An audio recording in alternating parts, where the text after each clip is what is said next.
The views expressed on the Nova Society are those of the panelists and guests and do not necessarily reflect the views or opinions of the Phoenix Research Institute or any institution which any panel member is associated. Reproduction or dissemination, other than for the purpose of education or information without the express written permission of the Phoenix Research Institute or Nova Society Media, is strictly prohibited. Welcome back to the Nova Society. I'm your host, Dr. Brooklyn Ann Weldon, and I'm here with my panel, Dr. Scott Gershwer and Dr. Mark Bound. Today we will be answering many of our listener emails, and we've created a list that reflects the top topics from the past week. Let's first talk about the topic on everyone's mind, Signalgate. Is this really as bad as everyone thinks? And the answer is yes, and it's likely worse. So, gentlemen, who would like to start us off? Please go ahead, Mark. Well, I guess that answers it. Is it bad? Yeah. It's bad in the sense that it shows a level of incompetence even we couldn't have possibly thought was possible. Scott always talks about the guys that can't shoot straight. This is Keystone Cops kind of stuff when you really think about it. And the fact that the Republicans are downplaying it as, oh, it's really no big deal, or, their usual thing, well, Joe Biden did it, which, they can't prove because everything Joe Biden did, so that makes whatever we do fine.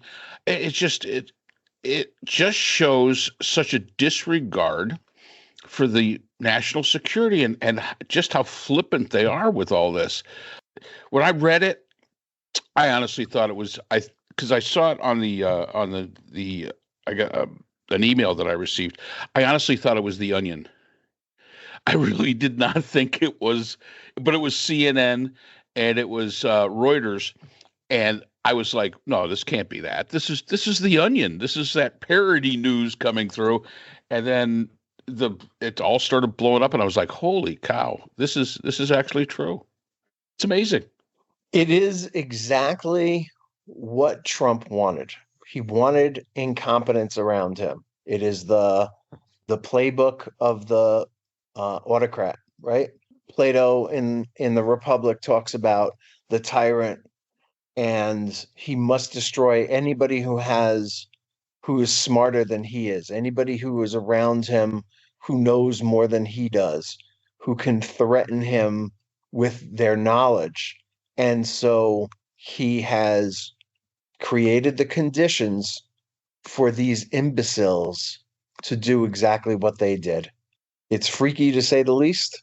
The Republicans, depending on where they are in their fear or adulation of Trump, are either trying to make excuses like downplaying it, as Mark said, or they're coming up with like theories like this is the deep state in the Pentagon angry at Trump because he fired the Joint Chiefs of Staff, and now the deep state is striking back, and they slipped somehow this reporter into the midst of this thing.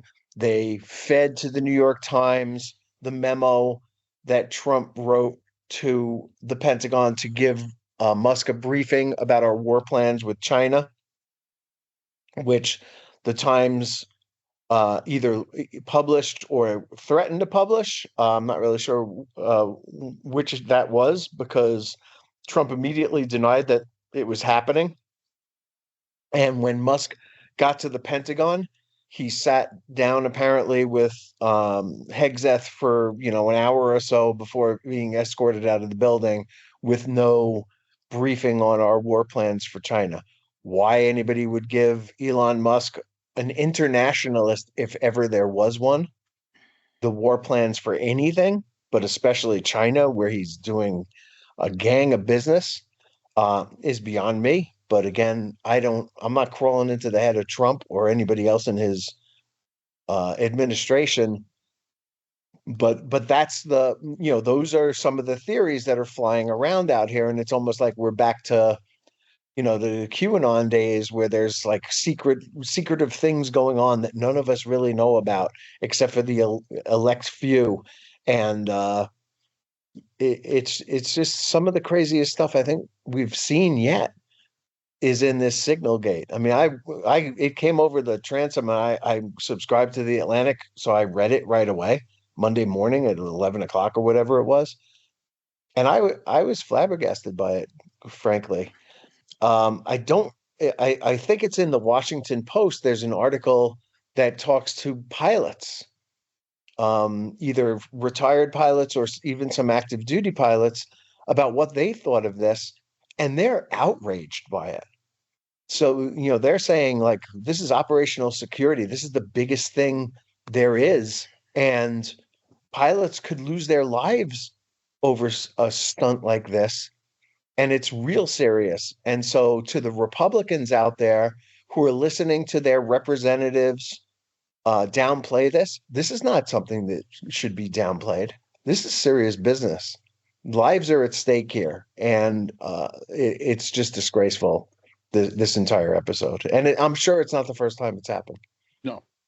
No, and that's something that was brought out, that maybe this was not the first. If they've got this, is you got caught, and that's basically what it really come down to. And for anybody that always questions reality, that goes back to the days of QAnon, that goes back to the days of the deep state, sometimes a cigar is just a cigar. Well, people, this is just a cigar. It is exactly what it looks like. They've tried to blame the journalist. They've tried to discredit the journalist. It's almost school. It's almost childish. It's almost fifth grade stuff. Well, he's a bad guy. He's a Trump hating guy. He does this. Okay, what does that have to do with him getting on the call? One of you yo-yos had to let him in. I mean, we're not talking, a super genius of technology, some James Bond type villain that, got themselves into this. You brought him in. And, I think really they should be saying, thank you for being a patriot and not divulging everything you could have divulged. And some more of it's starting to come out. And I think it's really, I give the credit to the Atlantic. Might as well. I mean, if they're going to try to discredit you and say, sure, show it all. Let them see. And the context of the messages back and forth. I mean, we're talking about the Vice President of the United States, the head of national security. We're talking about the head of the Defense Department, Treasury Secretary. We're talking, these are like the big deal people. And they all sound like they're in sixth grade. I mean, it's just the most amazing thing.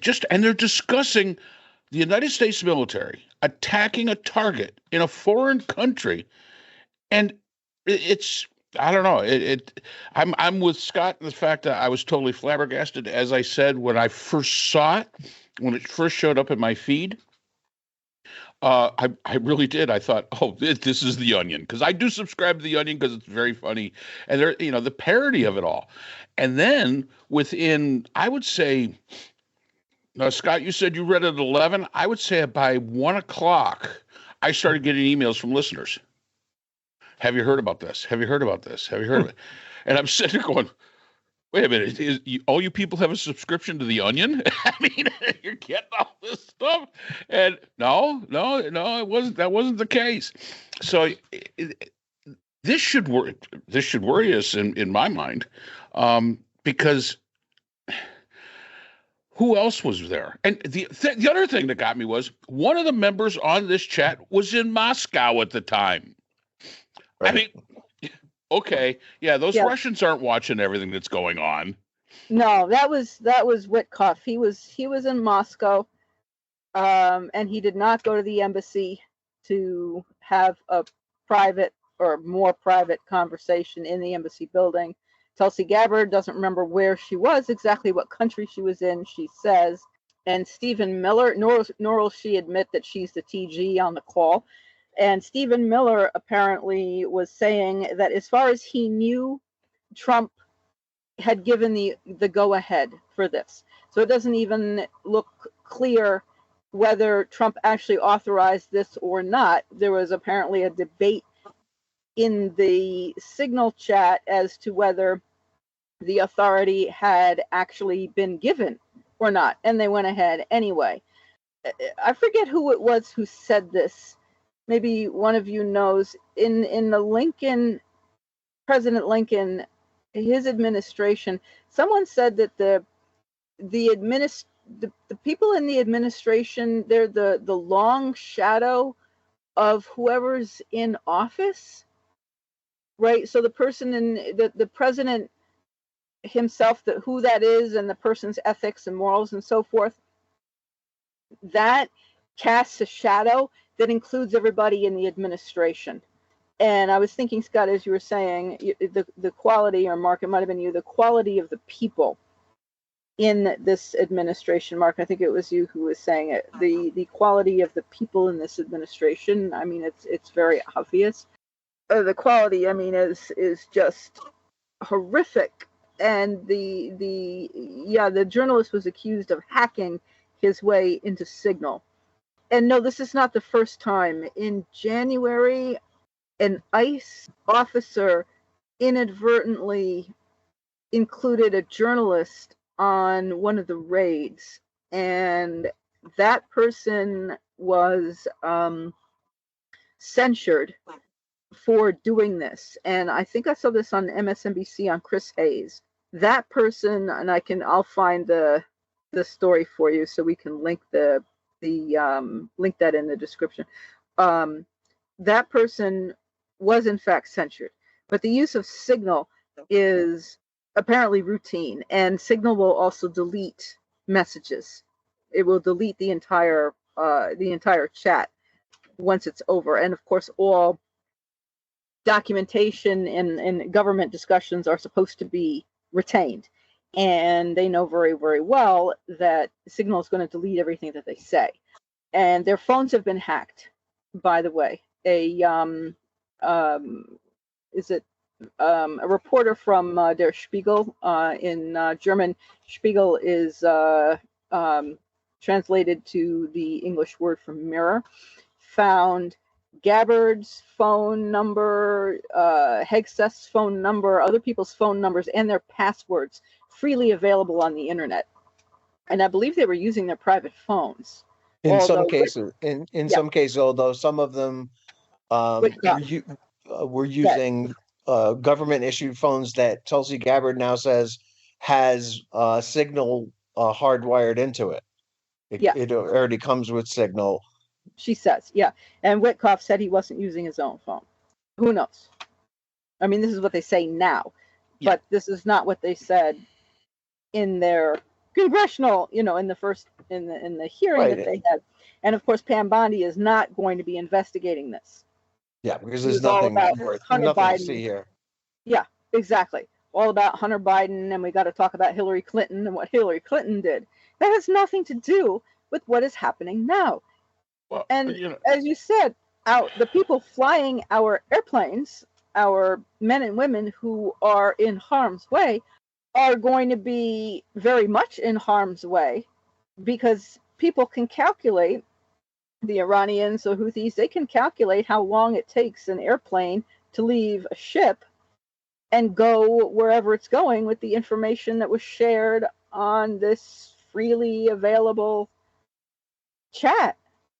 I mean, it's absolutely outrageous. And well, and again, all the logistics of it, of course, there's that. But the United States has spent tens of billions of dollars on secure communications, where people that are really, really smart have created these, skiffs, and have created these communication methods that can be used and are expected to be used by the government, and to just be too damn lazy to use them is shows another level of stupidity and incompetence.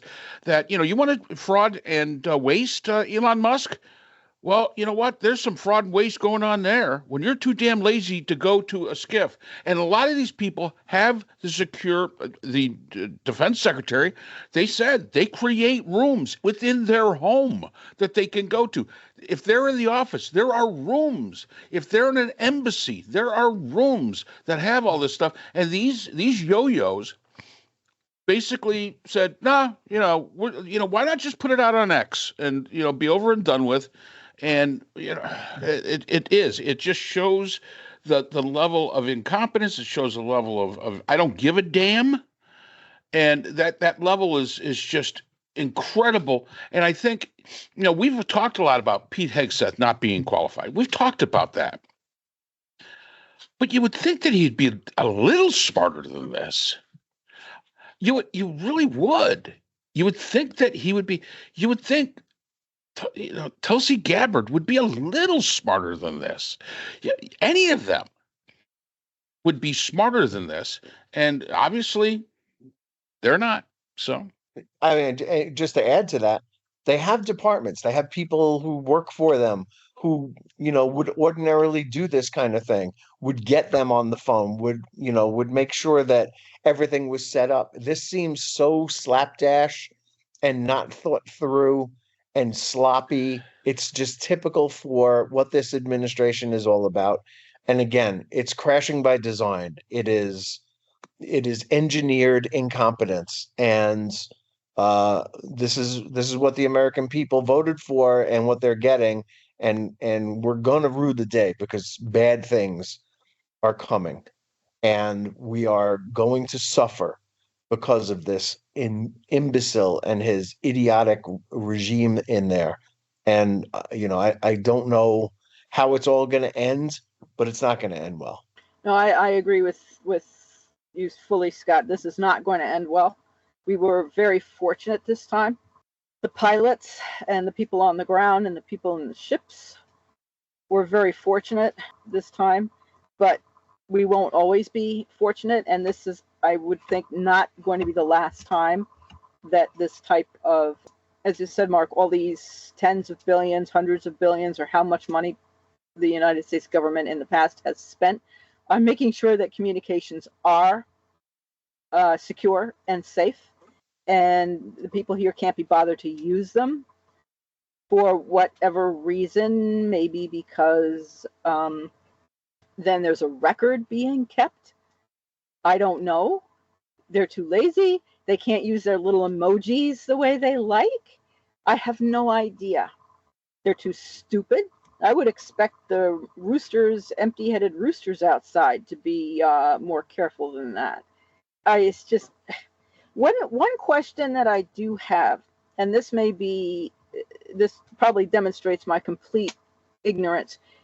Shouldn't the Joint Chiefs be the ones making these decisions and making these calls, or is this only when Congress is involved, as they should be, rather than making decisions without Congress?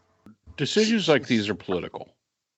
The Joint Chiefs are there to advise. And there is none, by the way. There's a nominee right now, but there's no Joint Chiefs. Right. And if you'll notice on the call, there was nobody from the Joint Chiefs. It wasn't, that wasn't stacked with military people. These decisions still are made the way we have it set up. These decisions are made by the politicos. They make the decisions, and the Joint Chiefs can advise and say, hey, this is a good idea, or maybe this is a bad idea from an operational or logistic standpoint. But the bottom line is that once the politicos make the decision, then it is the Joint Chiefs' responsibility for carrying them out, which is the way we're set up. And let's remember who the next chair of the Joint Chiefs is likely to be. This guy Kane, who's not actually eligible to be the head of the Joint Chiefs, and they pulled him out of retirement to do this, and they're going to vote to have him get a 4th star, because you need to be a 4-star general. He's not qualified, typical, right? And they're going to work their way around that in the Senate hearings and make him a 4-star general so he fits the bill. And his only qualification that anybody can see is that when meeting Trump one time, he said, "I'll do anything for you, sir." And that's all Trump needed to hear. And that's why this guy Raisin Kane is going to be the head of the Joint Chiefs of Staff, or the chairman of the Joint Chiefs of Staff. So again, we're in a rough spot. I think Trump probably went 3 years the first time without a real major crisis, but as soon as he hit a crisis, which was COVID, he failed miserably at it. Along the way, he created a few crises with North Korea, where it looked for a while like we were going to get into a real hot war with them. But China put the kibosh on that one. And but as soon as he hit an actual crisis for which there had been a playbook given to him if he needed it, he didn't have it. And all the other stuff that's going on with with his administration is part and parcel of this idea that there's engineered incompetence. Look at what Kristen Noem did this week, going down to that prison and standing in front of these guys who were told to take their shirts off so everybody could see their tattoos and stuff, to make some kind of crazy announcement that if you're in our country illegally, this is where you can end up. Just ham-handed, stupid all the time. All she really seems to want to do is dress up and play like she's, some kind of whether it's a border patrol person or a prison guard or whatever it is.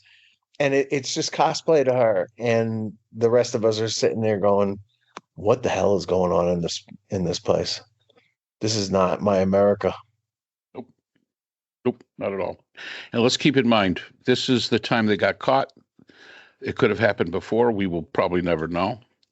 And yes, Scott, I think Kristen Noem is attempting to look like a Walker, Texas Ranger. That's every time I see her, that's who I think of. Chuck Norris. She's trying to be Walker, Texas Ranger. So hopefully we answered that question.